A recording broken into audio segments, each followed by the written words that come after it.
हो गई है रन की तैयारी, युद्ध करने की बारी है। अरे हो गई है रन की तैयारी, युद्ध करने की बारी है। जीत उसी की होगी जिसकी संघर्ष जारी है। ताइयों हमारे साथ संघर्ष कीजिए, क्योंकि हम बिहार पुलिस के लिए लेकर आए हैं सेट प्रैक्टिस। 50 क्वेश्चन का डेली सेट प्रैक्टिस होगा, वो भी महासंग्राम क्लासेस पर। रुक्मिणी एजुकेशन जो सेंटर है, हमारी अपनी चैनल, आपकी अपनी चैनल रुक्मिणी एजुकेशन सेंटर है, उस पर बिहार पुलिस की डेली चलने वाली है 50 क्वेश्चन की सेट प्रैक्टिस। तो हमारे साथ मिलकर आप भी सेट प्रैक्टिस कीजिए और बिहार पुलिस की अभी धज्जियां उड़ा देनी है। अरे आग लगा दो पानी में, उसे जवानी कहते हैं। अरे आग लगा दो पानी में, उसे जवानी कहते हैं। छीन लो बिहार पुलिस का सिलेक्शन, उसे अभिमानी कहते हैं। तो अभिमान करना है तो जॉब से, अपनी जॉब से कीजिए और सिलेक्शन छीन लीजिए बिहार सरकार से, उसे ही जवानी कहते हैं। तो आइए, आग लगानी है अब तो क्वेश्चन पर आग लगानी है। तो हमारे साथ आप भी क्वेश्चन पर आग लगाइए। देखिए फर्स्ट क्वेश्चन में क्या कह रहा है।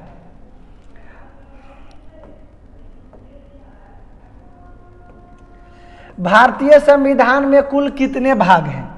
भारतीय संविधान में कुल कितने भाग हैं? तो सबसे पहले हम लोग जान लेते हैं कि भारतीय जो संविधान है इसका गठन कब हुआ था।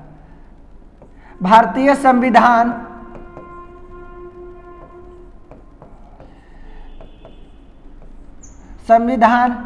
कब बनकर तैयार हुआ?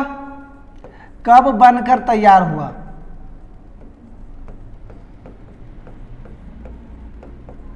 तैयार हुआ तो देख लेते हैं कब बनकर तैयार हुआ है। तो 26 नवंबर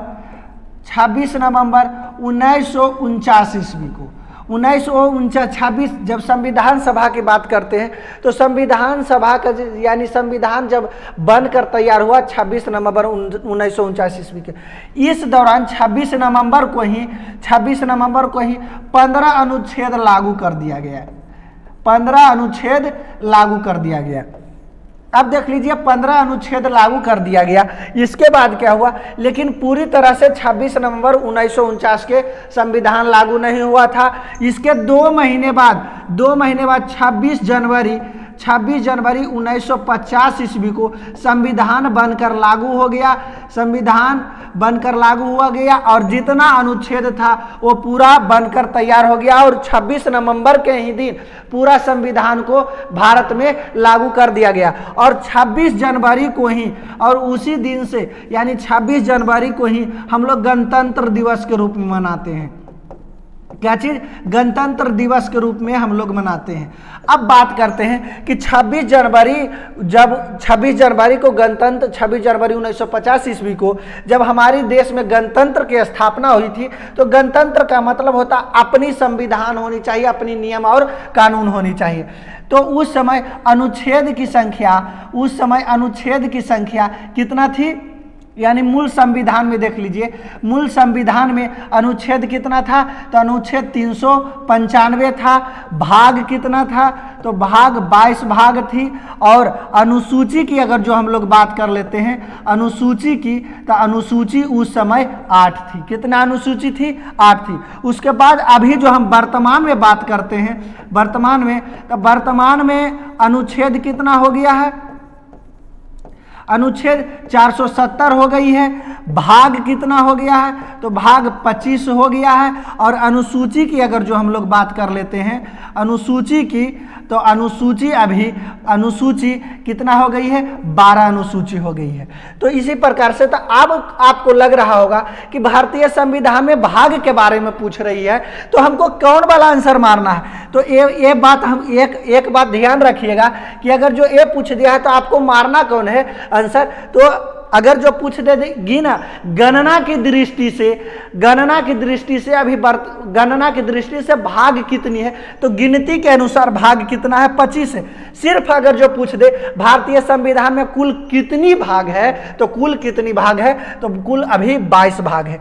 आप सोच रहे होंगे कि 23 भाग 24 भाग और 25 भाग में क्या है? तो 23 भाग और 24 भाग कुछ नहीं है, भागे को क ख ग करके बढ़ा दिया गया। जिस प्रकार से भाग 9 9 को क कर दिया है, ख कर दिया है, इसी प्रकार से बढ़ा दिया है। लेकिन अगर जो मूल रूप से गिना जाए तो 22 भाग ही है। अनुसूची भले 8 से बढ़कर 12 हो गई है और अनुच्छेद भी 395 ही है और अनुच्छेद में भी क ख ग करके 470 अनुच्छेद पूरा दिया गया है। तो पूछ देगा भारतीय संविधान में कुल कितना भाग है, तो भारतीय संविधान में कुल 22 भाग है। नेक्स्ट देख लीजिए, मत वोट देने का अधिकार भारतीय संविधान में किस अनुच्छेद में आता है? यानी वोट देने के अधिकार। तो वोट आप कब से देने लगिएगा? जब आपका एज 18 साल पूर जाएगी, 18 से एवं हो जाइए तो आप मताधिकार कर सकते हैं, यानी वोट डाल सकते हैं। तो वोट डालने की किस अनुच्छेद में वर्णन किया गया है? तो अनुच्छेद जो है 26 में, 326 में मत देने का अधिकार है। अब हम लोग बात कर लेते हैं अनुच्छेद 330 की। तो अनुच्छेद 330 में क्या चीज है? देख लीजिए अनुच्छेद 330 में क्या चीज है। अनुच्छेद 330 में क्या चीज है वो देखिए। तो अनुच्छेद की बात कर रहे थे, अनुच्छेद 326। अनुच्छेद 326 में क्या है? यानी कि वयस्क मताधिकार। क्या चीज है? वयस्क मताधिकार। वयस्क मताधिकार यानी आपका एज अगर जो 18 हो गया है, 18 साल पूर गया है, तो आप वोट डालने के आपको पास अधिकार मिल गया है। अनुच्छेद कितना के तहत? अनुच्छेद 326 के तहत। अब अनुच्छेद 324 क्या है इसके बारे में भी जान लेंगे। अनुच्छेद 322 की क्या चीज़ है इसके बारे में भी जान लेंगे। अनुच्छेद 321 के बारे में भी, यानी अनुच्छेद 324 की अगर जो बात करते हैं तो इसमें विशेष उपबंध है। विशेष उपबंध है। विशेष उपबंध के मतलब क्या है ये जान लीजिए। विशेष उपबंध यानी लोकसभा और राज्यसभा। क्या चीज? लोकसभा और राज्यसभा और राज्यसभा। लोकसभा और राज्यसभा में मत देने का अधिकार। क्या चीज? मत देने का अधिकार। मत देने का अधिकार किसमें है? अनुच्छेद 324 में। अनुच्छेद 322 की अगर जो हम लोग बात कर लेते हैं, अनुच्छेद 322 में क्या चीज है? तो लोक सेवा आयोग। क्या चीज है? लोक सेवा आयोग। सेवा आयोग क्या चीज है? लोक सेवा आयोग 322 में है। उसके बाद अगर जो हम लोग बात कर लेते हैं 330 की, तो अनुच्छेद 330 में क्या चीज है? एससी और एसटी, एससी और एससी अनुसूचित जाति और अनुसूचित जनजाति को मत देने का अधिकार। क्या चीज है? मत देने का अधिकार यही है हमारा अनुच्छेद।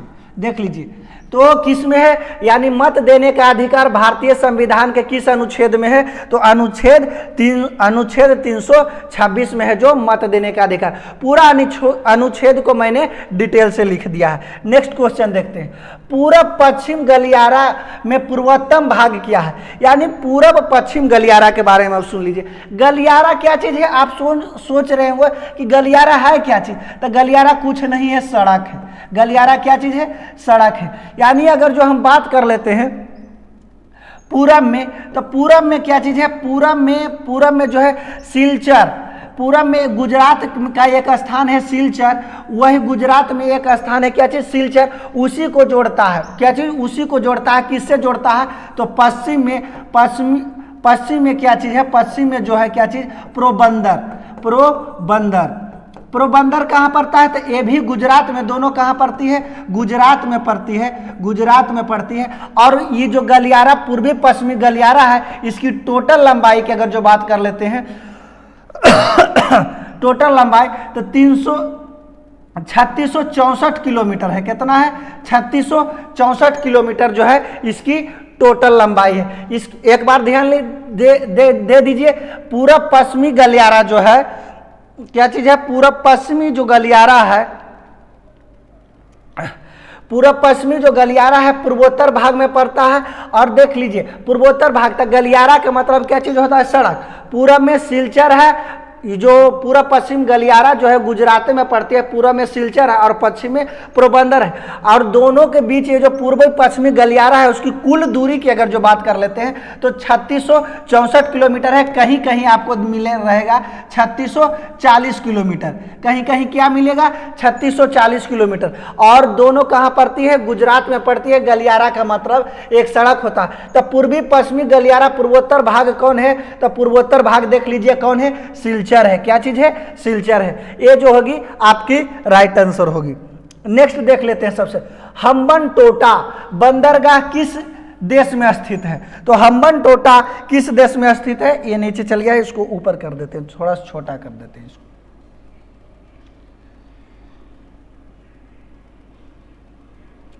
हम्बनटोटा जो बंदरगाह है कहाँ है? तो हम्बनटोटा बंदरगाह श्रीलंका में है। हम्बनटोटा का एक और नाम है, क्या चीज?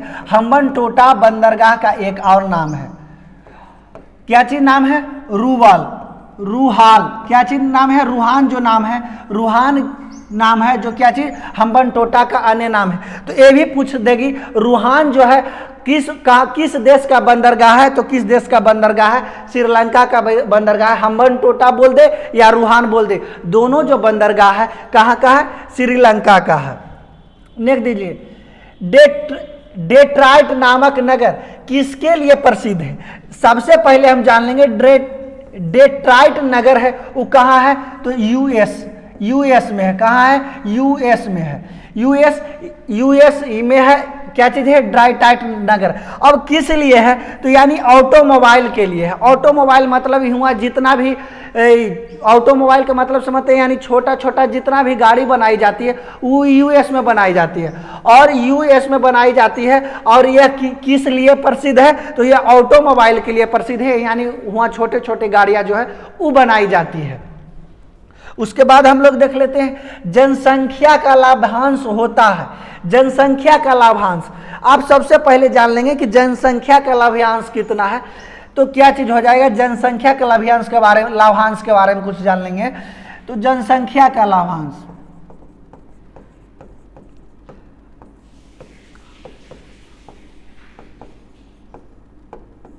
जनसंख्या का लाभांश क्या चीज है? यानी कि श्रमिक व्यक्ति, क्या चीज? श्रमिक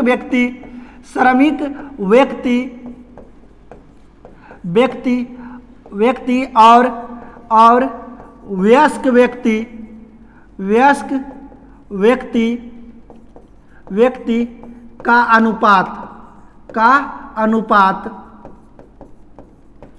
अनुपात लाभांश कहलाता है। यानी कि लाभांश, तो लाभ हमको कैसे होगी? अब आपने में सोच लीजिए कि लाभ कैसे होगी। तो लाभ सबसे पहले अगर जो हम 5 भाई हैं, 7 भाई हैं, 8 भाई हैं, कई भी भाई हैं, तो हमारे जब माता पिता कमाते हैं तो क्या होता है कि उनका लाभ कम होता है, क्योंकि हम लोग पर ज़्यादा खर्चा करते हैं। तो जैसे जैसे हम वयस्क होते हैं, जवान होते जाते हैं, तो हमारे मम्मी पापा हैं सोच लेते हैं कि अब हमारा जो है लाभ कुछ बढ़ने वाला है, क्योंकि हमारा बेटा जवान हो गया है, इतना बेटा जवान हो गया तो काम धाम करवे करेगा। तो वही है कि लाभांश श्रमिक व्यक्ति यानी जो काम कर रहा है व्यक्ति और वयस्क व्यक्ति जो अभी जवान हुआ है, उसका दोनों का अनुपात को हम लोग लाभांश कहते हैं। तो लाभांश में कितना होता है? तो 15 से 59 वर्ष की कार्यशील जनसंख्या को हम लोग जनसंख्या लाभांश कहते हैं। क्या चीज? यानी 15 साल से ऊपर वाला ही वयस्क व्यक्ति होता है जो कमाने लगता है, और 59-60 तक, और 60 साल के बाद तो क्या चीज? वृद्धा पेंशन स्टार्ट हो जाती है। तो आप भी 400 रुपया लीजिए वृद्धा पेंशन का लुत्फ उठाइए जब 59 साल पूर जाइए। जब तक 59 साल नहीं पूरेगा, जब तक बैल के कुल्लों में दौड़ते रहिए, कोई नहीं बचाने वाला है, जब तक कमाते रहना है। इसीलिए अभी मौका है पढ़ लेने की, और पढ़ लीजिए आराम से। तो क्या चीज? जनसंख्या लाभांश। लाभ कैसे होगी वो मैंने डिटेल से बता दिया। 15 से 59 वर्ष की कार्यशील जनसंख्या है, उसी को हम लोग क्या चीज? जनसंख्या लाभांश होता है। नेक्स्ट देख लेते हैं, डाक संशोधन विधेयक में पॉकेट बीटों का प्रयोग किस राष्ट्रपति ने किया है? अब बीटों के बारे में हम लोग कुछ जान लेंगे। राष्ट्रपति को 3 प्रकार का वीटो प्राप्त है। कितने प्रकार का? 3 प्रकार का वीटो प्राप्त है।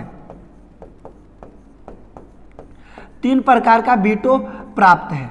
अब कौन कौन वीटो प्राप्त है? 1 नंबर विशेष वीटो। 1 नंबर में क्या चीज है? विशेष वीटो, विशेष वीटो। दूसरा नंबर में क्या है? निलंबन वीटो, निलंबन वीटो। तीसरा नंबर में क्या चीज है? Pocket veto, pocket veto.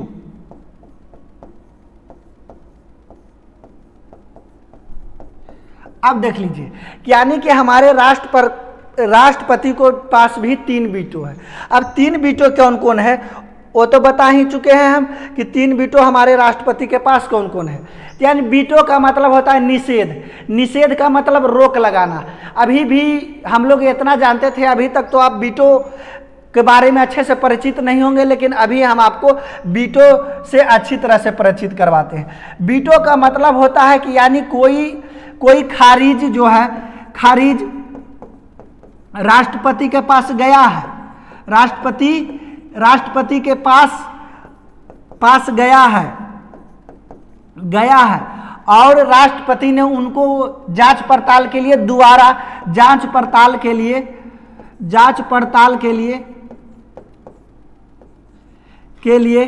दोबारा संसद में भेज देते हैं, दोबारा संसद में भेज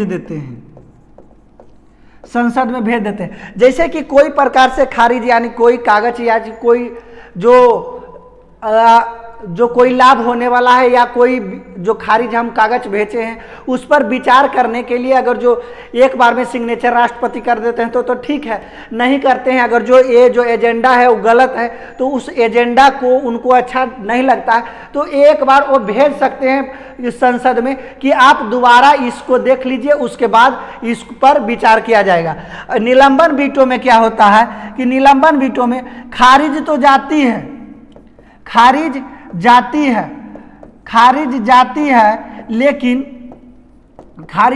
है लेकिन वहां से घूर कर दोबारा नहीं आता है, वहां से घूर कर दोबारा यानी राष्ट्रपति के पास जाता है और वहां से घूर करके दोबारा नहीं आता है, वो निलंबन वीटो यानी निलंबित कर दिया गया।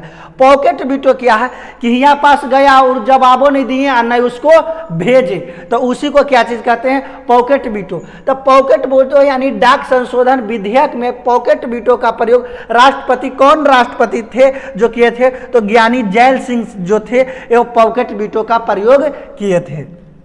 नेक्स्ट देख लेते हैं हम लोग, महाराजा धीराज की उपाधि अपनाने वाला पहला गुप्त शासक कौन था? तो पहला गुप्त शासक कौन था? तो चंद्रगुप्त प्रथम था। क्या चीज? चंद्रगुप्त प्रथम जो था कि महाराजा धीराज की उपाधि धारण करने वाला था। श्री गुप्त के बारे में बात कर लीजिए तो गुप्त वंश का संस्थापक गुप्त वंश का संस्थापक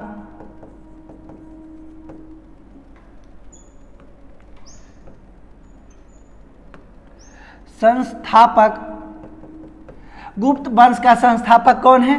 तो गुप्त वंश का संस्थापक श्री गुप्त हैं। क्या चीज है? श्री गुप्त है। गुप्त वंश का संस्थापक श्री गुप्त है। और श्री गुप्त जो है फिर उसके बाद क्या चीज? श्री गुप्त के बाद ये तीसरा जो राजा हुए वो तीसरा राजा कौन हुए? तीसरा राजा फिर श्री गुप्त के बाद घटोत्कच राजा बने थे। क्या चीज? घटोत्कच राजा बने थे। घटोत्कच के बाद यानी कि गुप्त वंश का वास्तविक संस्थापक चंद्रगुप्त को माना जाता है। क्या चीज? चंद्रगुप्त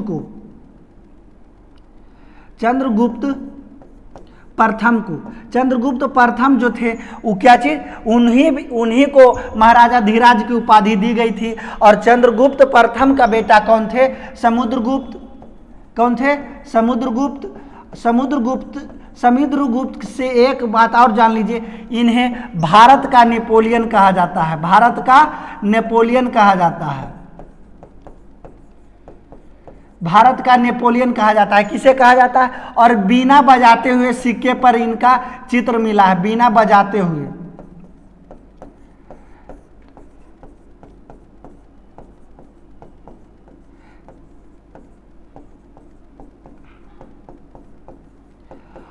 और समुद्रगुप्त, और उसके बाद क्या कौन है? चंद्रगुप्त द्वितीय, चंद्रगुप्त द्वितीय, चंद्रगुप्त द्वितीय। तो चंद्रगुप्त द्वितीय को विक्रमादित्य की उपाधि से त्यागा गया था, इसलिए चंद्रगुप्त का अन्य नाम एगो विक्रमादित्य भी है। तो सबसे पहले हम जान लेंगे गुप्त वंश का संस्थापक श्री गुप्त थे। घटोत्कच उनका पुत्र था, तीसरा नंबर के जो गुप्त वंश में थे वो चंद्रगुप्त प्रथम थे, जिसे वास्तविक संस्थापक भी, गुप्त वंश का वास्तविक संस्थापक भी जिन्हें कहा जाता है। उसके बाद उनका बेटा समुद्रगुप्त हुए, जो समुद्रगुप्त को भारत का नेपोलियन कहा जाता है, क्योंकि संपूर्ण भारत पर इन्होंने राज किए थे। कौन? समुद्रगुप्त। इनको बीना बजाते हुए सिक्के पर चित्र से भी दर्शाया गया है। और चंद्रगुप्त द्वितीय जो थे वो उनको विक्रमादित्य की उपाधि से सम्मानित किया गया था। और सबसे महान शासक गुप्त वंश के जो थे समुद्रगुप्त और चंद्रगुप्त द्वितीय थे। तो महाराजा धीराज की उपाधि कब दिया गया था? तो ये जब लिच्छवी को पराजित किए थे तब इनको महाराजा धीराज की उपाधि दिया गया था। किनको? चंद्रगुप्त प्रथम को।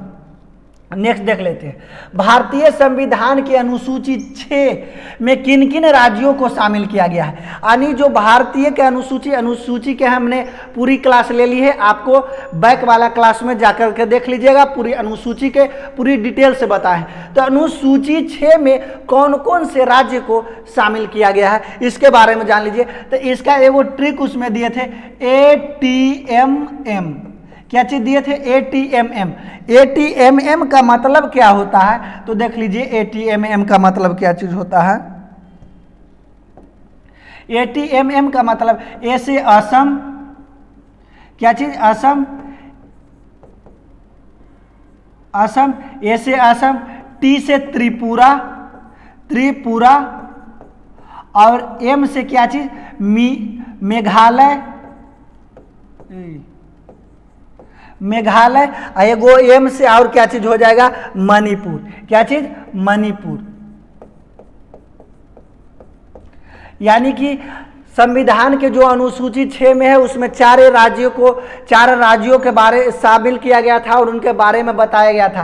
कौन है? ATMM, असम, त्रिपुरा, मेघालय और मणिपुर को। तो किसमें है? असम, त्रिपुरा, मेघालय और मणिपुर को 4 राज्यों को शामिल किया गया था। असम, त्रिपुरा, मेघालय और मणिपुर को शामिल किया गया था।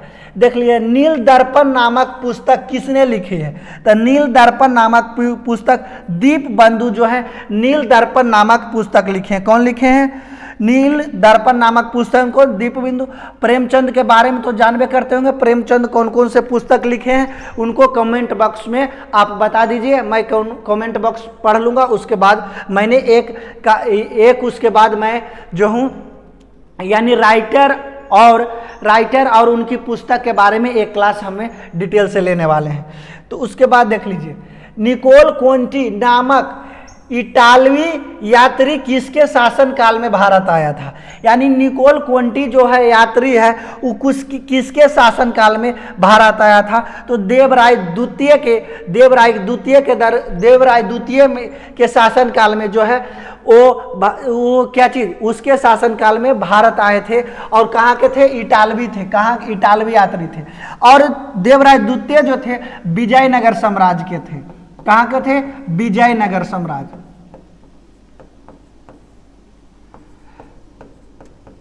विजयनगर साम्राज्य के थे। और विजयनगर के संस्थापक की अगर जो हम बात कर लेते हैं संस्थापक के, तो विजयनगर साम्राज्य के संस्थापक कौन है? हरिहर और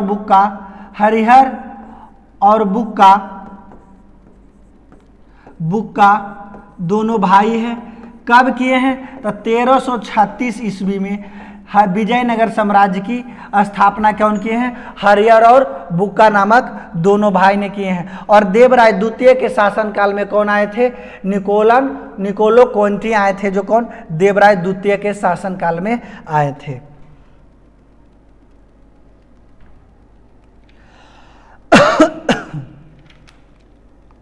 उसके बाद देख लीजिए, अवध के ब्रिटिश साम्राज्य में मिलने के समय अवधि के नवाब कौन थे? तो जिस समय अवध जो था ब्रिटिश साम्राज्य में मिला था उस समय नवाब कौन थे? तो उस समय नवाब बाजिल अली शाह थे। कौन थे? बाजिल अली शाह थे, जो कोलकाता के नवाब थे। कोलकाता के नवाब थे, जिन्होंने 1856 ईस्वी में अंग्रेजों ने इनके साम्राज्य को, किनके? बाजिल अली शाह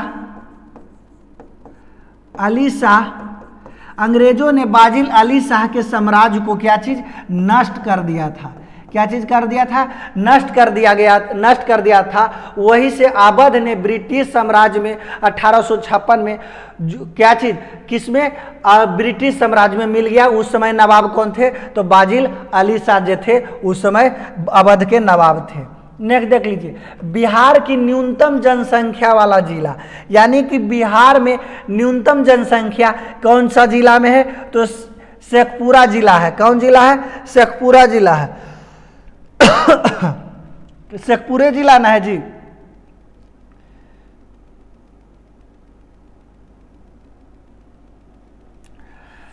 बिहार का न्यूनतम जनसंख्या वाला जिला कौन है?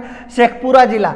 यहाँ जनसंख्या की अगर जो हम लोग बात कर लेते हैं जनसंख्या के, तो जनसंख्या जो है यहाँ लगभग बात कर लेते हैं, लगभग तो 6.5 लाख है। कितना? 6.5 लाख है। 6.5 लाख है। तो यानी सबसे न्यूनतम जनसंख्या वाला जिला कौन है? सबसे न्यूनतम जनसंख्या वाला शेखपुरा है। उसके बाद अगर जो हम लोग पटना की बात कर लेते हैं, तो पटना में लगभग कितना है? पटना में लगभग कितना है? 58.5 लाख है। यानी सबसे अधिक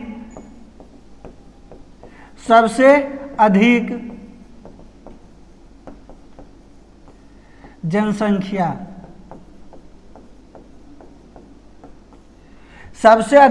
सबसे कम जनसंख्या वाला कौन है? तो सबसे कम जनसंख्या वाला शेखपुरा है, जिसका आबादी कितना? 6.5 लाख है। अगर जो सबसे ज़्यादा आबादी वाला जिला पूछ दे, तो सबसे आबादी वाला जिला कौन है? पटना है, जहाँ के ना 58.5 लाख सबसे अधिक जनसंख्या है, पटना में ही है। उसके बाद हम लोग बात कर ले, असहयोग आंदोलन प्रारंभ होने का कारण क्या है? तो असहयोग आंदोलन प्रारंभ होने का कारण क्या है? हम जानते हैं कि 1920 ईस्वी में असहयोग आंदोलन हुआ था। कौन सा आंदोलन हुआ था?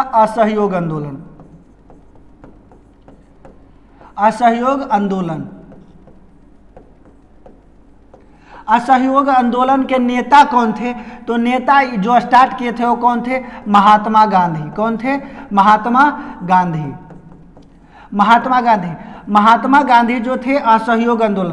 तो क्या बोला है? असहयोग आंदोलन के प्रारंभ होने का कारण क्या था?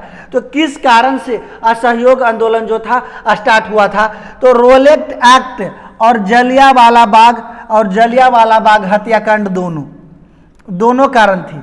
क्या थी? दोनों कारण। क्योंकि 1919 ईस्वी में रोलेट एक्ट आया था, और 1919 ईस्वी में 13 अप्रैल 1919 ईस्वी के जलियांवाला बाग हत्याकांड हुआ था। रोलेट एक्ट में क्या हुआ था कि इसमें शक के आधार पर अंग्रेज की तरफ से एक कमीशन आई थी। उसमें शक के आधार पर कोई भी विरोधी को गिरफ्तार किया जा सकता है, उस पर मुकदमा चलाया जा सकता है, उसको जेल में डाला जा सकता है। तो यही है रोलेट एक्ट, और इसको महात्मा गांधी ने काला कानून कह दिए थे। तो सबसे मुख्य कारण जो है क्या चीज? रोलेट एक्ट 1919 ईस्वी में हुआ। उसके बाद जलियांवाला बाग हत्याकांड हुई। ये सब को देख करके महात्मा गांधी ने 1920 ईस्वी में असहयोग आंदोलन शुरू कर दिए, और असहयोग आंदोलन भी बंद हो गया। बंद कब हो गया? तो बंद हो गया चौरी कांड के कारण। चौरा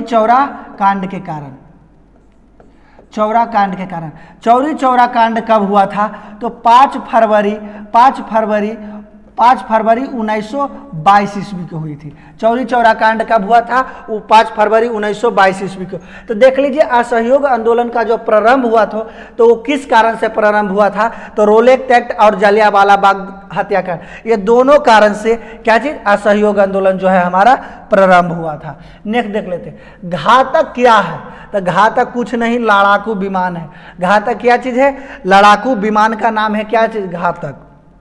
नेक्स्ट देख लीजिए, संयुक्त राष्ट्र संघ दिवस कब मनाया जाता है? तो संयुक्त राष्ट्र संघ दिवस या यूएनओ दिवस कब मनाया जाता है? तो इसकी स्थापना 24 अक्टूबर 1945 ईस्वी को हुई थी। 24 अक्टूबर 1945 ईस्वी को ही थी। तो वहीं से 24 अक्टूबर को क्या चीज? 24 अक्टूबर को संयुक्त राष्ट्र संघ दिवस यानी यूएनओ दिवस मनाया जाता है। क्या चीज मनाया जाता है? यूएनओ दिवस मनाया जाता है। तो 24 अक्टूबर 1945 से यूएनओ दिवस मनाया जाता है। और उसके बाद देख लीजिए कि यानी वर्तमान महासचिव के इसमें कितना, यानी यूएनओ में है जो यूएनओ में 6 अंग है। कितना है? 6 अंग है। और टोटल इसमें 193 देश है। और इसमें से 5 जो होते हैं अस्थाई सदस्य होते हैं, और 10 जो होते हैं अस्थाई सदस्य हैं। अस्थाई सदस्य 5 के पास वीटो पावर होता है। क्या चीज होता है? वीटो पावर होता है। वीटो के मतलब अभी बताए निषेध, यानी भी कोई काम है उस पर रोक लगा देना, उसी को हम लोग क्या चीज कहते हैं? वीटो। यानी 5 देश के पास वीटो पावर है। और वीटो पावर के बारे में अगर जो पढ़ना है इसके बारे में फुल डिटेल से, तो मैंने पिछली क्लास में जो हमारा अपलोड है रुक्मिणी एजुकेशन सेंटर चैनल जो हमारी है उस पर खोलिएगा तो उसके बारे में वीटो पावर के बारे में पूरी डिटेल से डिस्कशन की गई है। और इसमें 10 अस्थाई सदस्य है। भारत भी इसका अस्थाई सदस्य। भारत क्या चीज है? इसका अस्थाई सदस्य। और देख लीजिए अस्थाई सदस्य, भारत की सदस्यता जो है 2 साल की होती है। और 2 साल 1 दिसंबर को ही भारत को जो है पूरा गया था, लेकिन इसके बाद 1 महीना के लिए भारत की सदस्यता को बढ़ा दी गई थी। तो जो है उसी दिन से, यानी जब 24 अक्टूबर 1945 ईस्वी में यूएनओ को गठन यानी संयुक्त राष्ट्र संघ को गठन हुआ था, उसी दिन से यानी 24 अक्टूबर को संयुक्त राष्ट्र संघ दिवस मनाया जाता है। कब मनाया जाता है? और इसके महासचिव की हम लोग बात कर लेते हैं। महासचिव वर्तमान जो है वर्तमान महासचिव जो है, वर्तमान में कौन है? वर्तमान महासचिव कौन है? तो वर्तमान एंटोनियो गुटारेस है। एंटोनियो गुटारेस है। एंटोनियो गुटारेस जो है इनके वर्तमान महासचिव हैं। नेक्स्ट देख लेते हैं, हवा में परागकण कहते हैं। हवा में परागकण कहते हैं। सबसे पहले कहेंगे हम लोग परागकण किसे कहते हैं? परागकण किसे कहते हैं? तो प्रजनन की क्रिया को, यानी पौधे में प्रजनन की क्रिया को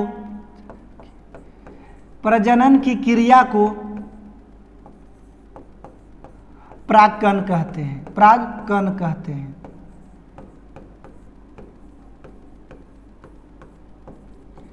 तो परागकण कहते हैं, तो यानी पौधे में प्रजनन की क्रिया को परागकण कहते हैं। तो अब इसके बारे में हम लोग कुछ जान लेते हैं। और पौधे में प्रजनन की क्रिया होती है, उसको क्या चीज़ कहते हैं? परागकण कहते हैं। मनुष्य में होती है उसको तो आप सभी लोग जानते हैं, इसमें तो आप लोग एक्सपर्ट ही हैं कि मनुष्य में जो होती है उसको क्या चीज़ कहते हैं। तो पौधों में जो होती है उसको क्या चीज़ कहते हैं? परागकण। और परागकण जो होती है वो कई प्रकार से होती है। अगर जो हम लोग कुछ पुष्प की बात कर लेते हैं, जैसे हम लोग बात कर लेते हैं राई उड़ी की खेती, तो देखबे किए होंगे। राई उड़ी के खेत पर क्या चीज़ होता है? वहाँ पर जो होता है कुछ चींटी उटी बैठती है, मच्छर उच्छर जो मक्खी वगैरह होती है वहाँ बैठती है, और जो हनी बीज होती है वो बैठती है। उसका क्या चीज़? फूल को रस चूसने के लिए, और वो रस चूस कर उड़ जाती है और दूसरे फूल पर बैठ जाती है। तो दूसरे फूल पर जो बैठ जाती है तो उसमें जो कण लगा हुआ रहता है, यानी कि जब वो बैठती है तो देखते होंगे कि चींटी उटी का जो पैर होता है इस प्रकार से उसके पैर में छोटा छोटा जो केस टाइप का होता है वो रहता है। उसमें क्या चीज़, ये पुष्प है, तो ये पुष्प पर बैठा है तो इस पर जो कण है इसमें चला जाता है।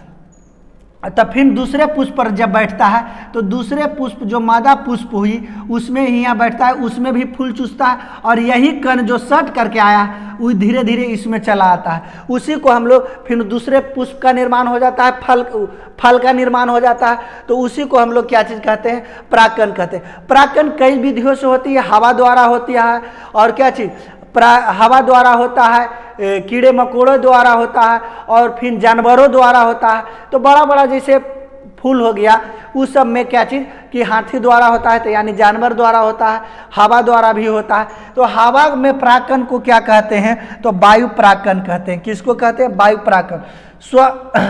क्या चीज़ कहते हैं, वायु परागकण कहते हैं। नेक्स्ट देख लीजिए, महात्मा गांधी राष्ट्रीय समुद्री उद्यान कहाँ अवस्थित है। तो महात्मा गांधी जो है समुद्री उद्यान कहाँ स्थित है, तो कहाँ स्थित है देख लीजिए। इसको छोटा 1 मिनट कर लेते हैं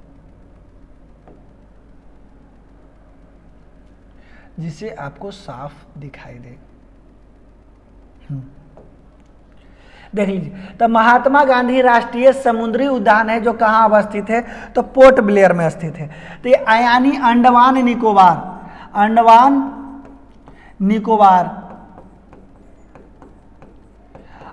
निकोबार जो द्वीप समूह हमारी है, अंडमान निकोबार की दक्षिणतम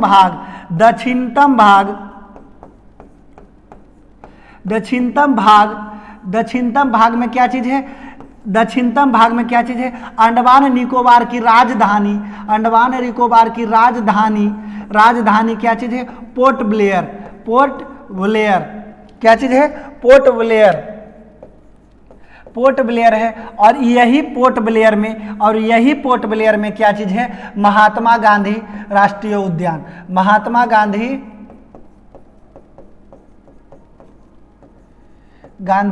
राष्ट्रीय उद्यान।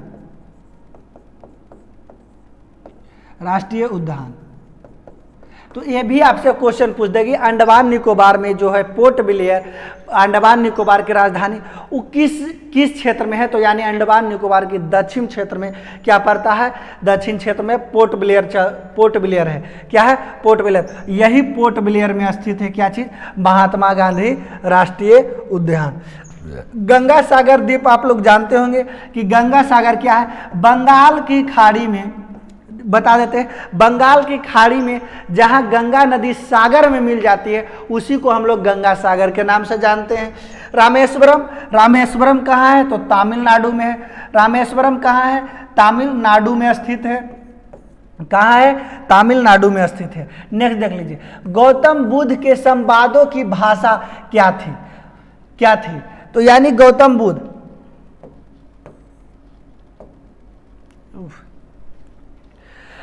बुद्ध की संवादों की भाषा क्या थी, तो गौतम बुद्ध संवाद यानी बातचीत करने की भाषा क्या थी।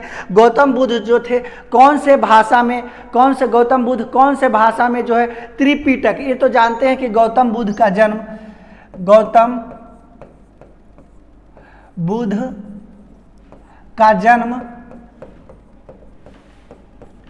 540 ईसा पूर्व में कहाँ हुआ था, नेपाल में हुआ था। कहाँ हुआ है, नेपाल में हुआ है। कहाँ हुआ है, नेपाल में हुआ है। नेपाल के कहाँ हुआ है, तो लुम्बिनी में हुआ है। कहाँ, लुम्बिनी में हुआ है। तो ये देख लीजिए, गौतम बुद्ध का जन्म 540 ईस्वा पूर्व नेपाल के लुम्बिनी में हुआ है। और इनका जो संवादिक भाषा थी, संवादिक भाषा क्या चीज़ है, तो देख लीजिए इसका संवादिक भाषा क्या चीज़ है, इसके बारे में हम कुछ बता देते हैं। क्या चीज़, लुम्बिनी। तो ये गौतम बुद्ध का जन्म कहाँ हुआ था, नेपाल के लुम्बिनी में। अब इनकी भाषा क्या थी, तो इनकी भाषा पाली थी। पाली में ही इनका त्रिपिटक की रचना हुई है। कौन सी, त्रिपिटक इनकी कौन कौन सी है, तो त्रिपिटक, सूत पिटक, विनय पिटक,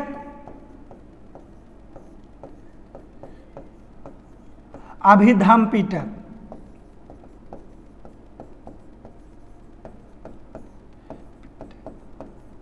अभिधम पिटक। तो देख लीजिए इनकी जो भाषा थी कौन सी भाषा थी? पाली भाषा थी। अब प्राकृतिक भाषा की बात कर लेते हैं तो महावीर की, महावीर स्वामी की जो भाषा थी वो कौन सी भाषा थी? प्राकृतिक भाषा थी। लेकिन गौतम बुद्ध की अगर जो बात कर लेते तो गौतम बुद्ध का जन्म 540 ईस्वी पूर्व नेपाल के लुम्बिनी में हुआ था और इनकी भाषा जो थी क्या चीज़? पाली भाषा थी। पाली भाषा में ही त्रिपिटक की रचना हुई है। त्रिपिटक कौन कौन सी है? सूत पिटक, विनय पिटक और अभिधम पिटक। प्राकृतिक भाषा की अगर जो हम बात कर लेते हैं तो प्राकृतिक भाषा कौन किन की है? महावीर स्वामी की है, महावीर जैन की है। नेक्स्ट देख लेते हैं, विश्व एड्स दिवस निम्नलिखित में से किस तारीख को मनाया जाता है? तो बता दीजिए। इसको पहले छोटा कर लेते हैं तो दिखाई नहीं देगा आप लोग को। देख लीजिए विश्व एड्स दिवस कब मनाया जाता है? तो विश्व एड्स दिवस जो है 1 दिसंबर को मनाया जाता है। कब से मनाया जाता है? तो WHO में यानी वर्ल्ड हेल्थ ऑर्गेनाइजेशन में 1 दिसंबर 1988 ईस्वी को एड्स के बारे में घोषित किया गया था और इसमें यह कहा गया था कि सभी व्यक्ति तनाव मुक्त रहें यानी कि एड्स आपको हो गई है तो इससे कोई डरने की बात नहीं है। तो सभी व्यक्ति को तनाव मुक्त रहने की बात कही गई थी। तनाव मुक्त रहने की बात की गई थी कि कोई व्यक्ति तनाव मुक्त रहिए, तनाव लेने से, टेंशन लेने से कोई दिक्कत नहीं, एड्स होबे करेगा। अब तनाव तो लेना जरूरी है, एड्स होला के बाद फिर धरती पर बच्चे का कोई उपाय नहीं है। ज़्यादा भाई तुम लोग ऐसे मौज करोगे तो एड्स तो होना ही है। तो कब से? WHO में 1988 ईस्वी यानी 1 दिसंबर 1988 ईस्वी से क्या चीज़?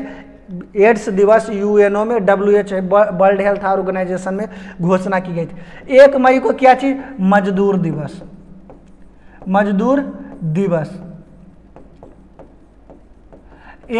क्या चीज़? 1 मई को मजदूर दिवस मनाते हैं। 12 जनवरी को युवा दिवस, क्या चीज़? युवा दिवस मनाते हैं। उसके बाद बता लीजिए 1 अप्रैल को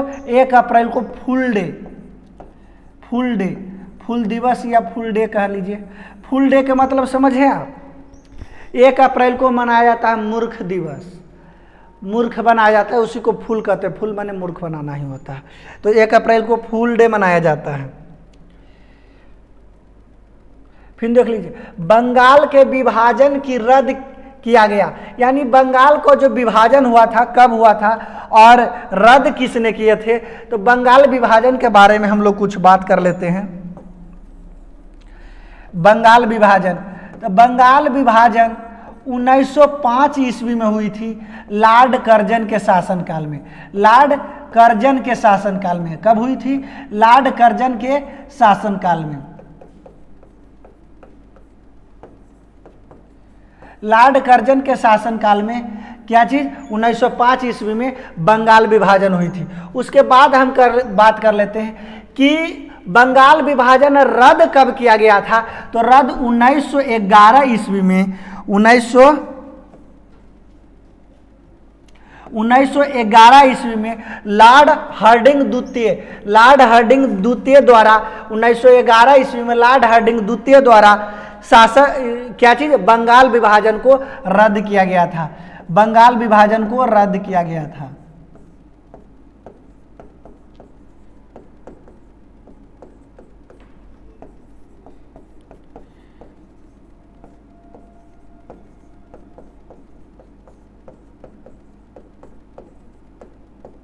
बंगाल विभाजन कब रद्द किया गया है? 1911 ईस्वी में। उस समय ब्रिटिश में जो यानी कि अंग्रेज के जो राजा थे वो कौन थे? जॉर्ज पंचम। कौन थे? जॉर्ज पंचम।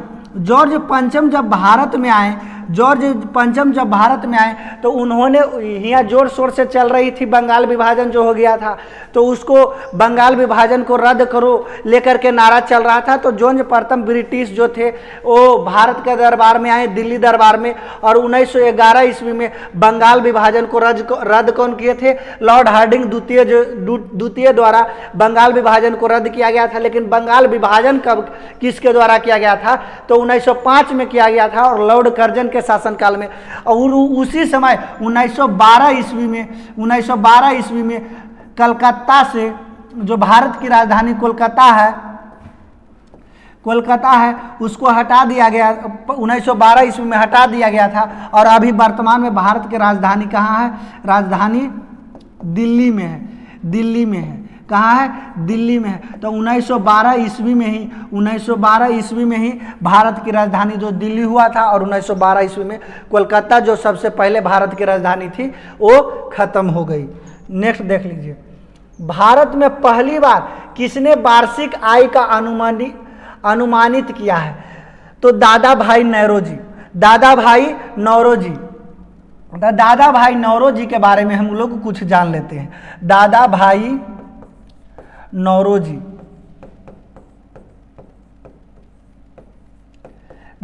नौरोजी के बारे में जान लीजिए कुछ।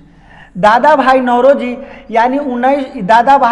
ने 1967 से 1968 ईस्वी में सबसे पहली बार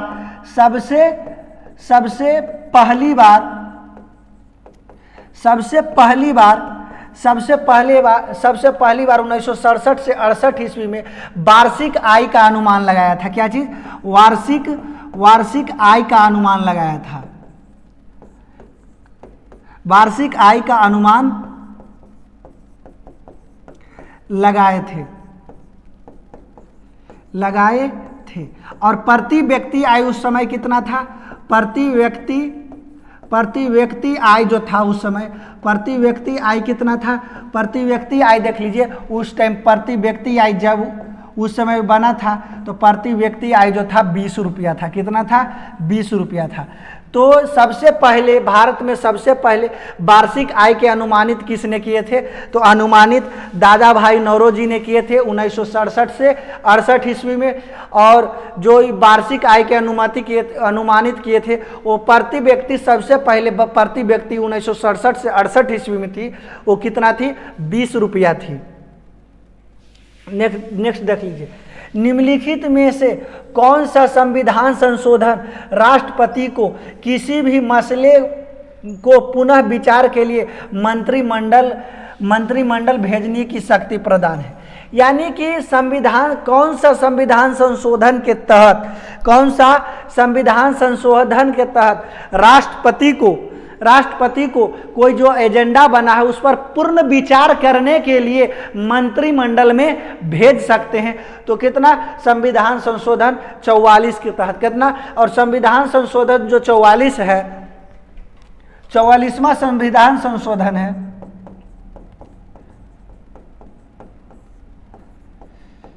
44वां संविधान संशोधन है, वो कब आया है? तो कब आया है? 1978 ईस्वी में। क्या?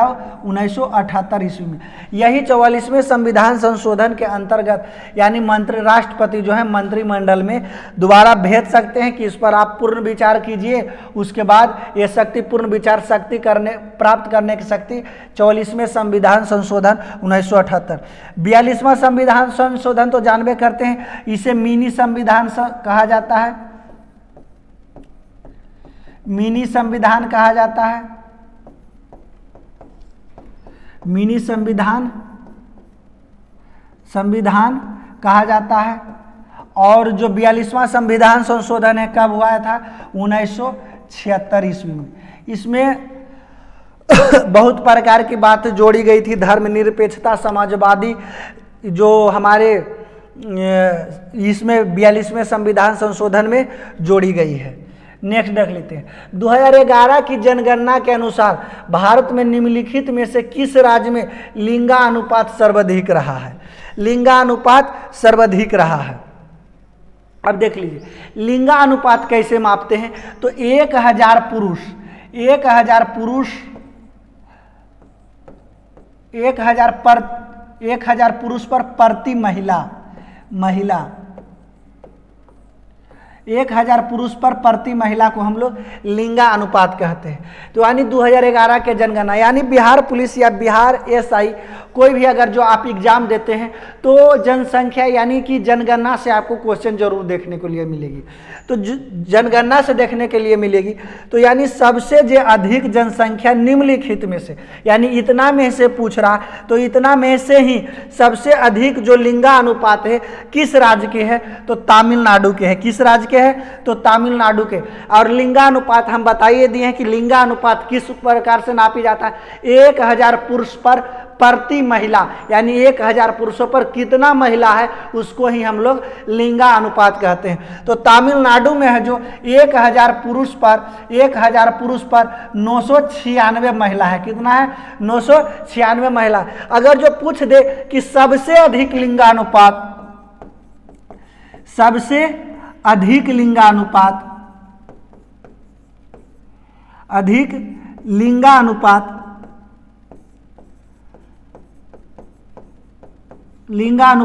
सबसे अधिक लिंगानुपात किस राज्य में है, तो किस राज्य में है, केरल में है। किस राज्य में है, केरल में है। केरल में कितना है, तो 1084 पुरुष पर प्रति महिला, यानी 84 महिला बच जाएगी। तो 84 महिला को किसी से शादी कर लेगी, चाहे कुमारे रह जाएगी। अगर जो हम लोग बिहार की बात कर लेते हैं तो बिहार का जो लिंगानुपात है, बिहार का लिंगा अनुपात क्या चीज है, बिहार का लिंगानुपात कितना, 2011 के जनगणना के अनुसार बिहार का जो लिंगानुपात था वो कितना था, 918 महिला प्रति 1000 पुरुष, यानी 1000 पुरुषों पर 918 जो है लिंगानुपात बिहार का है। तो देख लीजिए इस प्रकार से जो है बिहार का लिंगानुपात है। तो ऐसे ही बिहार में इतना लड़का कुमारे हैं, सही है, लड़कियाँ कम है तो कहाँ से ब्याह शादी होगा इस उनके, कभी नहीं होगा। तो मन से पढ़िए, और जितना मन से पढ़िएगा उतना बढ़िया लड़की मिलेगी। आप काले भी रहिएगा, अगर जो सरकारी नौकरी है तो आपको तो सोनाक्षी सिन्हा, हेमा मालिनी मिलवे करेगी, शत्रुघ्न सिन्हा के धोखा देके।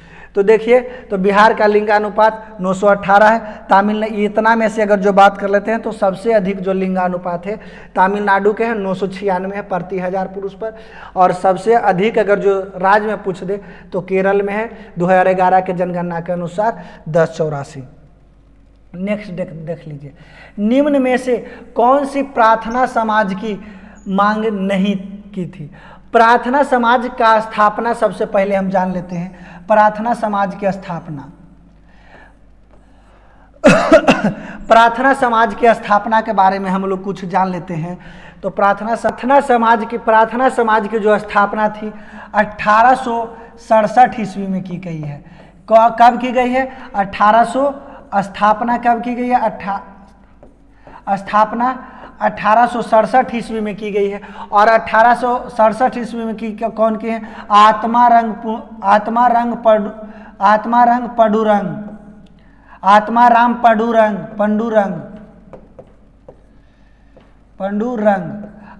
पंडुरंग हैं, जो क्या चीज़, आप प्रार्थना समाज की स्थापना किए हैं कब, 1867 ईस्वी में। और इस जब आत्माराम पंडुरंग ने प्रार्थना समाज की स्थापना किए थे तो उसमें कौन कौन सी बात की गई है देख लीजिए।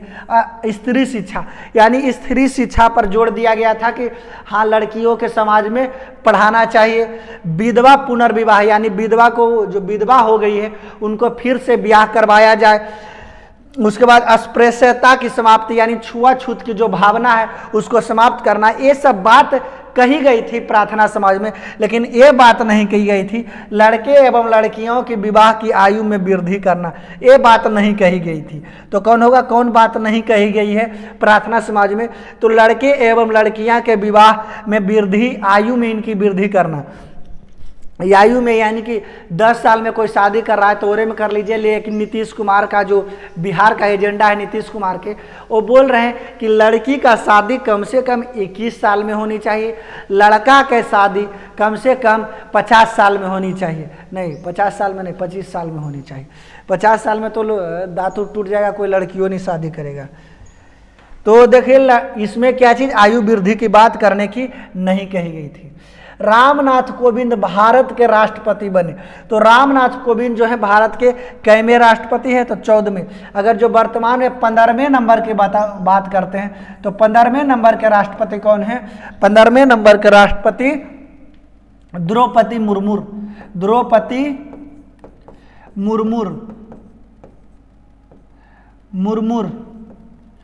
कौन सी? द्रौपदी मुर्मू जो हैं 15वें नंबर के अभी वर्तमान में राष्ट्रपति हैं। प्रथम राष्ट्रपति देख लीजिए बाबू, क्योंकि प्रथम राष्ट्रपति आपको नहीं याद है तो आप याद कर लीजिए, ऐसे तो प्रथम राष्ट्रपति सभी को याद होंगे, डॉक्टर राजेंद्र प्रसाद हैं। कौन है? डॉक्टर राजेंद्र प्रसाद।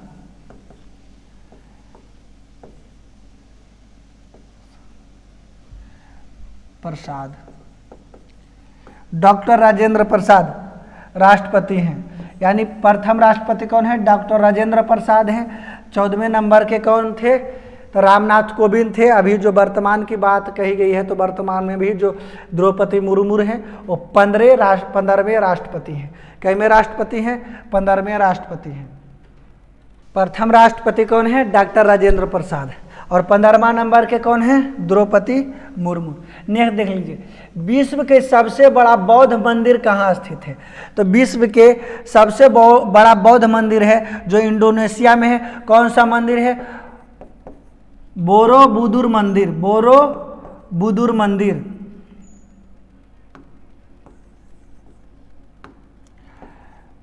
बोरोबुदुर मंदिर। बोरोबुदुर मंदिर, बोरोबुदुर बिहार मंदिर। बोरोबुदुर बिहार मंदिर जो है क्या चीज़? इंडोनेशिया में है। अब एक चीज़ जान लीजिए, ई बिहार दो प्रकार के होता है। एगो ई बिहार, ये दोनों बिहार में अंतर क्या चीज़ है? तो ई तो अपना राज्य है, ये हमारा राज्य का नाम है बिहार। क्या चीज़? हमारा राज्य का। ई बिहार का मतलब होता है बौद्ध मठ। बौद्ध मठ यानी बौद्ध को रहने के लिए जो मठ बनाई गई है, संस्था बनाई गई है, उसको ई बिहार कहते हैं। तो सबसे बड़ा जो बौद्ध मंदिर है वो कहाँ है? इंडोनेशिया में है। उसका नाम क्या चीज़ है? बोरोबुदुर मंदिर। बोरोबुदुर बिहार मंदिर जो है इंडोनेशिया में है। नेक्स्ट चलाते हैं, हड़प्पा स्थल किस नदी तट पर स्थित है? तो हड़प्पा स्थल है जो रावी नदी तट पर स्थित है। और हड़प्पा के बारे में जानेंगे। हड़प्पा की खोज 1921 ईस्वी में दयाराम साहनी ने किए हैं। दयाराम साहनी ने किए हैं हड़प्पा की खोज। कब? 1921 ईस्वी में। किस नदी के किनारे है? रावी नदी के किनारे है। किस नदी के किनारे है? रावी नदी के। और जो हड़प्पा सभ्यता को अर्ध ऐतिहासिक काल में रखा गया। अर्ध ऐतिहासिक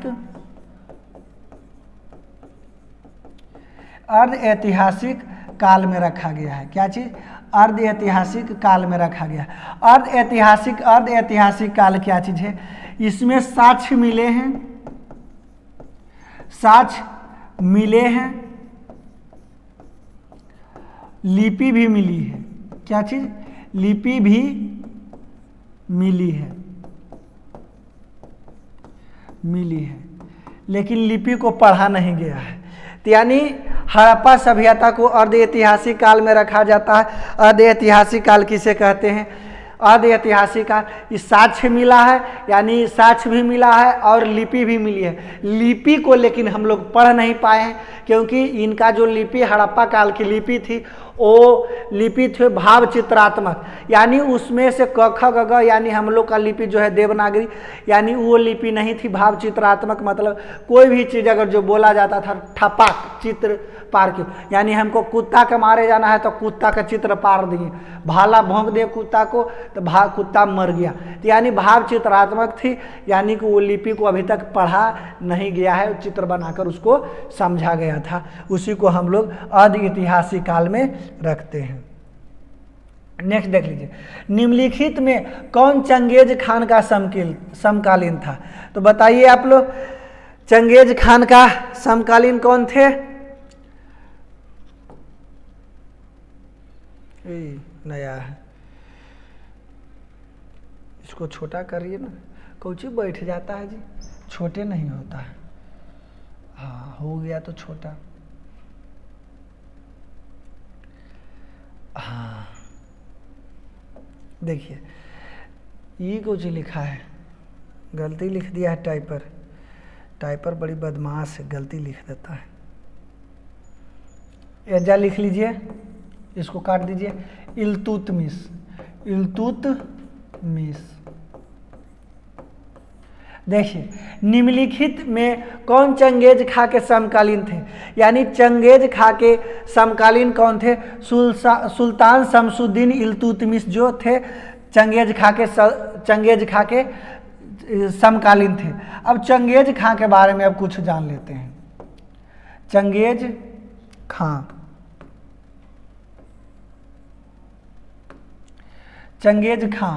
चंगेज खां के बारे में कुछ जान लीजिए। चंगेज खां जो हैं, चंगेज खां मंगोलीय शासक थे, मंगोल के शासक थे। क्या थे? मंगोल के शासक थे। ये बहुत ही बर्बर थे, बहादुर थे, बर्बर थे, बहादुर थे,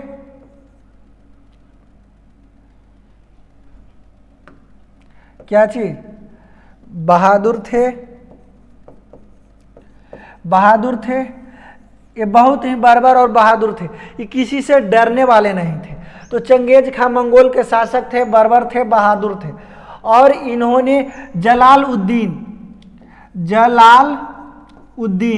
इन्होंने जब जलालुद्दीन को मारने के लिए रगे दे कि तो जलालुद्दीन वहाँ से भागते हुए इल्तुतमिश के दरबार में आ गया। इल्तुतमिश ने इसे रखने से मना कर दिया कि जाओ तुमको नहीं रखेंगे, अगर जो हम तुमको रख लिए तो ये हमारा चंगेज खां छोड़ेगा नहीं। चंगेज खां क्योंकि बर्बर था, बहादुर था, योद्धा था, सब कुछ ही था, तो इल्तुतमिश ने इसको भागा दिया, जाओ जाओ तुमको हम रखेंगे नहीं। इल्तुतमिश के बारे में जान लीजिए, ये गुलाम वंश के थे। कौन वंश के थे? गुलाम वंश के शासक थे। गुलाम वंश के शासक थे, गुलाम वंश के संस्थापक थे। और इन्होंने कुतुब मीनार का निर्माण भी पूरा किया। कुतुब मीनार का निर्माण का कार्य भी पूरा किए थे। और गुलाम वंश के संस्थापक कौन थे? कुतुबउद्दीन ऐबक।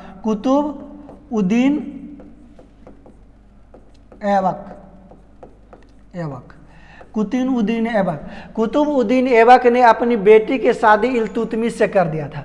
कुतुबउद्दीन का गुलाम कौन थे? इल्तुतमिश थे। और कुतुबउद्दीन ऐबक ने कुतुब मीनार के निर्माण करने स्टार्ट किए थे। निर्माण का कार्य प्रारंभ जो थे कुतुब मीनार ही किए, कुतुबउद्दीन ऐबक ने ही किए थे। उसके बाद कुतुब मीनार का निर्माण पूर्ण रूप से इल्तुतमिश ने किए। और इल्तुतमिश जो थे कुतुबउद्दीन ऐबक का दामाद थे। कौन थे? दामाद थे। तो समकालीन कौन थे? तो सुल्तान शमसुद्दीन इल्तुतमिश जो हैं क्या थे? चंगेज खां के समकालीन थे। नेक्स्ट देख लीजिए, बिहार में सर्वाधिक लिंगानुपात वाला राज्य कौन है? सर्वाधिक लिंगानुपात वाला, तो रोहतास। क्या चीज है? रोहतास। रोहतास जो है सर्वाधिक लिंगानुपात वाला राज्य है। क्या चीज? सर्वाधिक लिंगानुपात। रोहतास, देखिए ये रोहतास, मिस्टेक हो गया। देखिए बिहार का जो सर्वाधिक लिंगानुपात वाला जिला कौन है? तो गोपालगंज है। कितना? कौन है? गोपालगंज। गोपालगंज में लिंगानुपात की अगर जो हम बात कर लेते हैं, गोपालगंज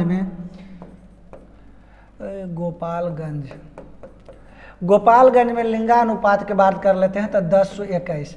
लिंगानुपात के बारे में हम लोग डिटेल से पढ़ चुके हैं कि लिंगानुपात है क्या। तो 1000 पुरुषों पर महिला, यानी गोपालगंज में क्या चीज़? 1000 पुरुष पर 1021 महिला है। अगर जो सबसे अधिक नहीं है, क्या चीज़? सबसे अधिक लिंगानुपात वाला जिला कौन है? गोपालगंज, बिहार में।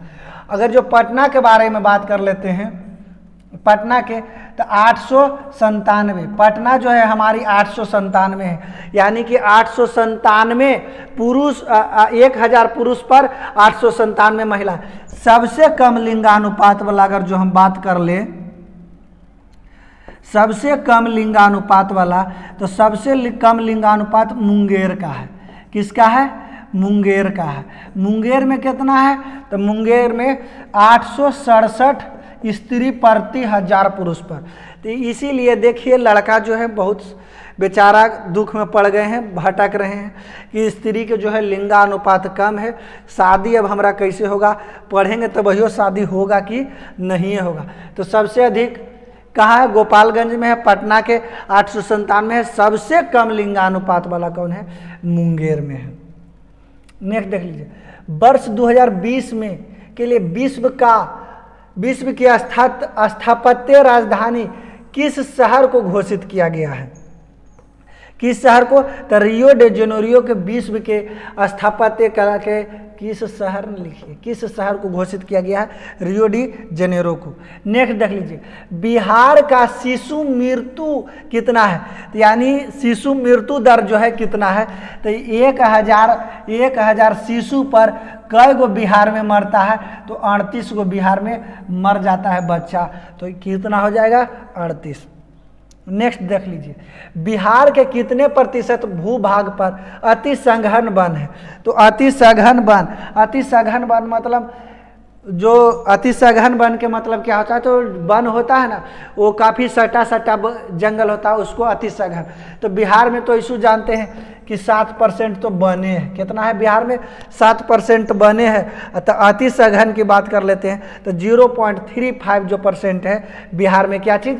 भूभाग पर 0.35 भूभाग पर अति सघन वन है, और भी लगता है कि हमारा पंडारखे में है। नेक्स्ट देख लीजिए, रंगराजन कमेटी कब गति में आया? तो रंगराजन कमेटी जो है देख लीजिए,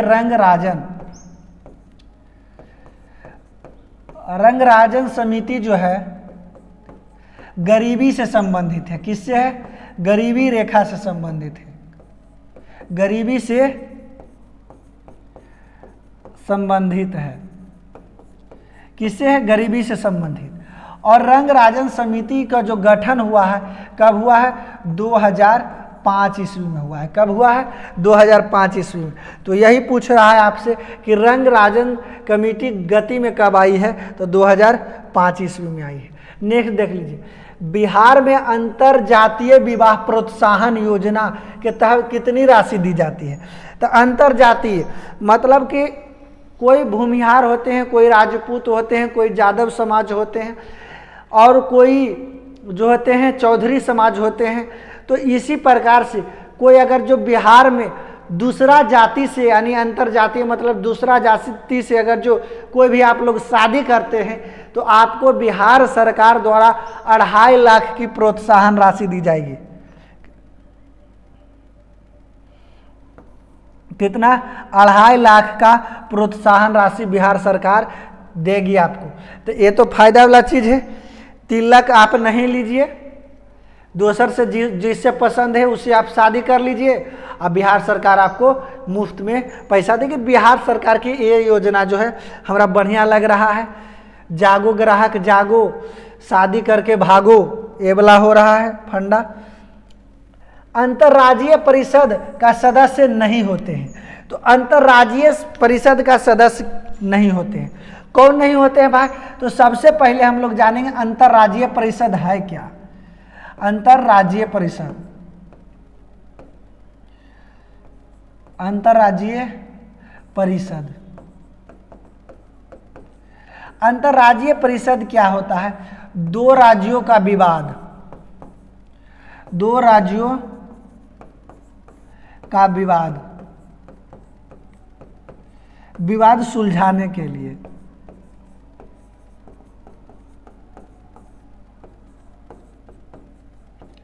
जब दो राज्यों के विवाद होती है ना, तो दो राज्यों को विवाद को सुलझाने के लिए अंतर्राज्यीय परिषद के गठन की गई है।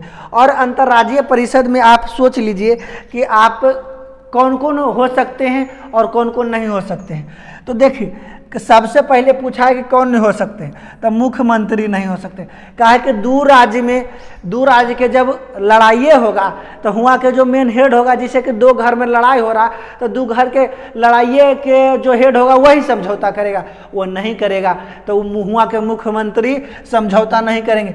राज्यपाल हो सकते हैं, समझौता करेंगे, प्रधानमंत्री करेंगे, कैबिनेट स्तर के मंत्री जो हैं वो करेंगे समझौता, लेकिन मुख्यमंत्री वहाँ के नहीं करेंगे। नेक्स्ट देख लीजिए, बिहार धारणीय विकास से संबंधित वर्ड क्या है? धारणीय मतलब होता है विकास की जो योजना होती है ना, उसी को विकास, कितना विकास कर रही है ना, वही धारणीय विकास। तो योजना और विकास विभाग से संबंधित है। नेक्स्ट देख लीजिए, 1919-20 में दरभंगा किस आंदोलन प्रमुख नेता थे? यानी दरभंगा आंदोलन जो किसान का दरभंगा आंदोलन जो हुआ था उसमें कौन थे? सहजानंद सरस्वती। सहजानंद सरस्वती ने एक नारा भी दिए थे, जो अन्न और वस्त्र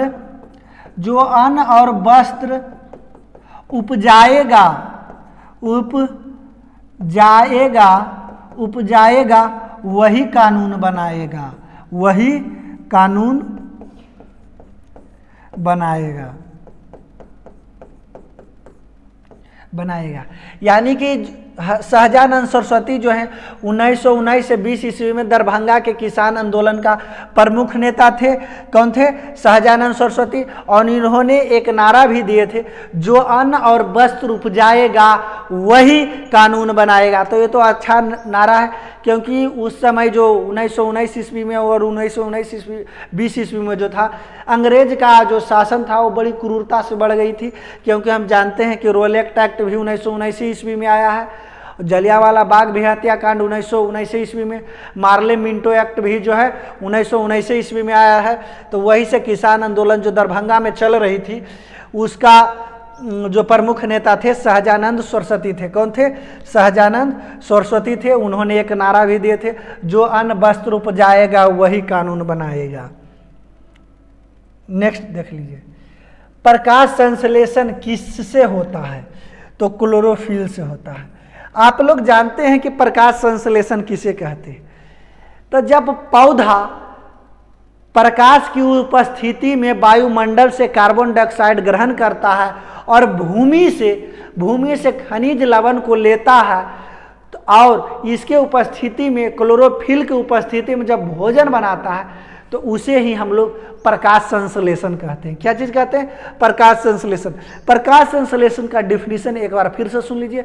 जब पौधा सूर्य की प्रकाश की उपस्थिति में वायुमंडल में कार्बन डाइऑक्साइड की उपस्थिति में पृथ्वी से जो खनिज लवण लेता है और जो क्लोरोफिल पाया जाता है, ये सब मिलकर भोजन को निर्माण करता है, उसी को हम क्या चीज? प्रकाश संश्लेषण कहते हैं। क्या चीज कहते हैं? प्रकाश संश्लेषण। इंग्लिश में फोटोसिंथेसिस कहते हैं। तो क्या चीज? क्लोरोफिल। तो प्रकाश संश्लेषण किससे होता है? तो क्लोरोफिल इसमें अहम भूमिका निभाती है। अब सोचते होंगे कि क्लोरोफिल में, एक बात देख लीजिए, क्लोरोफिल में सबसे इंपॉर्टेंट क्वेश्चन है, ये पूछ सकती है,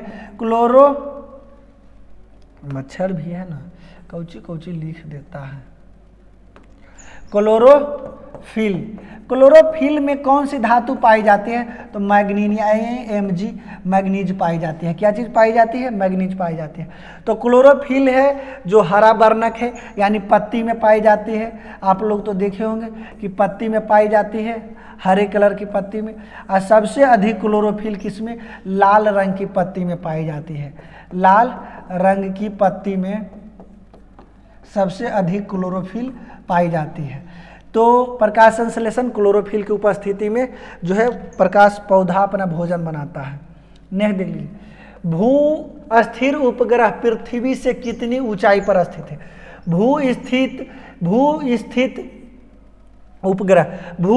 उपग्रह यानी जिस, ये पृथ्वी है, क्या चीज है? पृथ्वी बना देते हैं।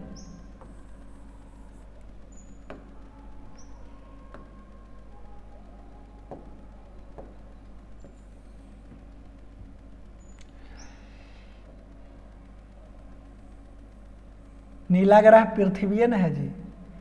हाँ, यही पृथ्वी है। देख लीजिए,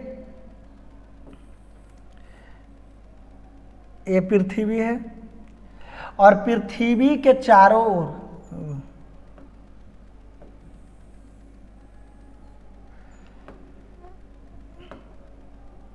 और पृथ्वी की क्या चीज, चारों ओर एक कक्षा होता है, उसमें ग्रह जो होती है इसमें स्थापित होती है, स्थित उपग्रह जो होती है इसमें स्थापित होती है।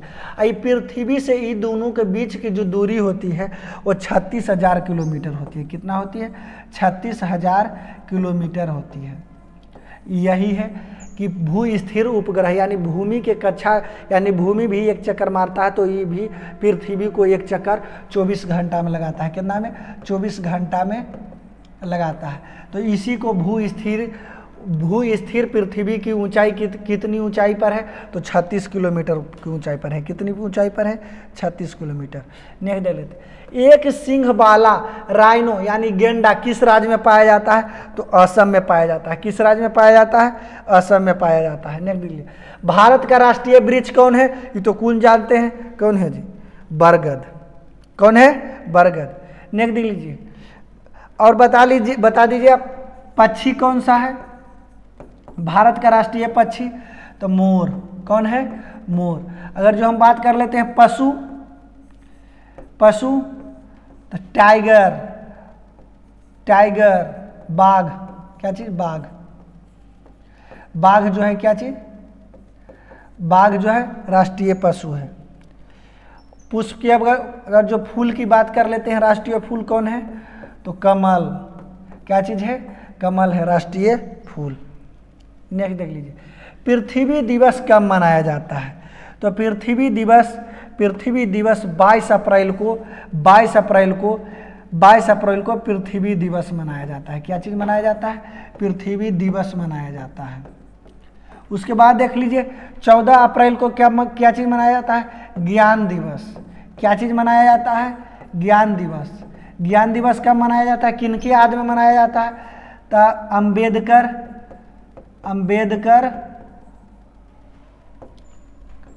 अंबेडकर साहब का जन्मदिन पर। अंबेडकर साहब का जन्मदिन पर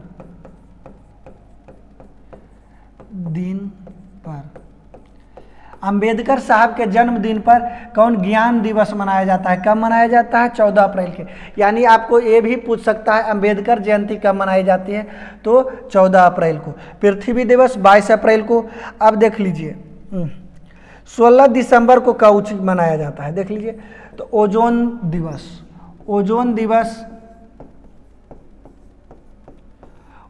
दिवस कब मनाया जाता है? तो ओजोन दिवस 16 दिसंबर को मनाया जाता है। नेक्स्ट देखिए, ग्लोबल वार्मिंग में किस गैस से होता है? ग्लोबल वार्मिंग यानी जो ग्रीन हाउस गैस है वो किस में होता है? तो नाइट्रोजन में होता है। किस में होता है? नाइट्रोजन में होता है। उसके बाद देख लीजिए, उत्पादक और उत्खनन के क्रम को क्या कहते हैं? तो उत्पादक और खाने तो खाने वाला कौची? खाद्य श्रृंखला में होगा। जो उपजाएंगे और खा जाएंगे तो कौची में आ जाएगा? खाद्य श्रृंखला में आ जाएगा। ये तो सिंपल है। आनुवांशिकता की सबसे छोटी इकाई क्या चीज है? ये तो कुल जानता है कि जीन है। आनुवांशिकता का छोटी इकाई कौन है? जीन है। आनुवांशिक का पिता किन्हें कहा जाता है? ग्रेगर जॉन मेंडल को। आनुवांशिक का पिता किन्हें कहा जाता है?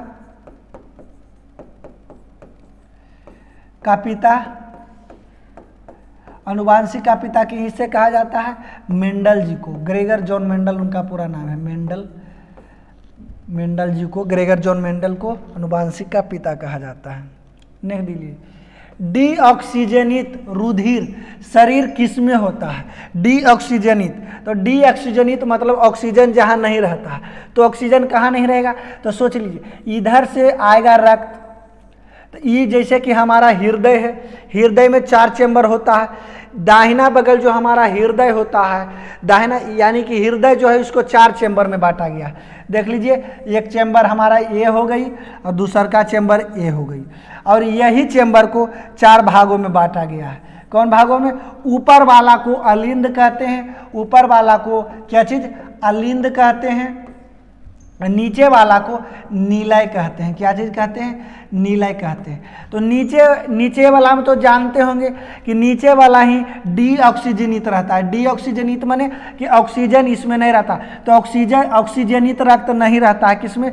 दाहिना नीलय में ऑक्सीजन नहीं रहता है। काहे नहीं रहता है? काहे कि ऑक्सीजन यहाँ से आता है रक्त के साथ, तो यहाँ आता है, तो ये फिल्टर करके पंप करता है, तो इस प्रकार से करता है, इधर जाता है घूमते हुए वो इधर चलाता है, तो इधर जाके क्या चीज़ फिर कार्बन डाइऑक्साइड मिल जाती है, ये पंप करता है तो इधर आता है। तो इसमें जो होता है दायां नीलय में डीऑक्सीजनित रक्त होती है। किस में रहती है?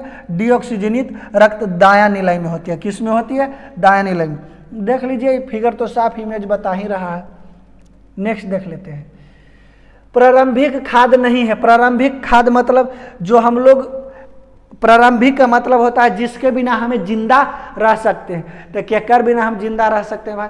दूध के बिना तो हम जिंदा रह ही सकते हैं। सब्जी फल अनाज के बिना हम लोग जिंदा नहीं रह सकते, इसको हमको डेली चाहिए। ये सब तो इजी क्वेश्चन है, एग्जाम में दे देता है। आज का जो है सबसे लास्ट क्वेश्चन है, भारत में प्रत्यावर्ती धारा AC का मान कितना होता है? भारत में जो AC का मान होता है, AC का प्रतिवर्ती धारा का, वो 50 हर्ट्ज का रहता है। AC धारा तो अब सब लोग जानते होंगे, अब सब बच्चे नहीं हैं, यानी जो मेन लाइन का जो करंट होता है उसमें कितना हर्ट्ज होता है? 50 हर्ट्ज का। जो प्रतिवर्ती धारा होती है वो 50 हर्ट्ज का होता है। कितना हर्ट्ज का होता है? लेकिन अमेरिका में जो होता है 60 हर्ट्ज का होता है। तो इसी प्रकार से जो हमारा 50 क्वेश्चन का डिस्कशन फिर एक बच गया है। देखिए टिक्का रोग किससे संबंधित है? तो टिक्का रोग तो जानबे करते हैं कि मूंगफली में जो होता है वो टिक्का रोग होता है। तो इसी प्रकार से जो हमारा 50 क्वेश्चन का बिहार पुलिस का जो डिस्कशन चलती है आपके साथ, एक काफिला, आज की काफिला समाप्त हो गई, और डेली हमारे साथ बने रहिए। बिहार पुलिस का करंट अफेयर्स का सारा चीज़ का जो काफिला है वो अपने रफ्तार में चलती रहेगी। तो इसके साथ आपसे हम कल मिलते हैं। तो हमारी जो 50 क्वेश्चन का डिस्कशन है आपको कैसी लगी कमेंट बॉक्स में ज़रूर बताइएगा। अगर जो कोई गलती हो गई है, गलती तो नहीं होगी, और कुछ छूट गया होगा, जैसे कि आपको लगता है कि ये बताने में सर कुछ छोड़ दिए हैं, तो इसका लिए जो हमारा कमेंट बॉक्स खुला रहेगा आप लोग के लिए, उस कमेंट बॉक्स में आप लोग भरने की कोशिश कीजिएगा, भरिएगा। जो नहीं बताए हैं उसके बाद वो ध्यान से हम लोग उसको रखेंगे कि कौन कौन सी चीज़ नहीं बताए हैं। उसके बाद जो आगे की क्लास होगी उसमें हम उसके बारे में फुल डिटेल से बताएंगे आप लोग को। तो इसी के साथ आज का क्लास समाप्त होती है और हम आपसे कल मिलते हैं। धन्यवाद।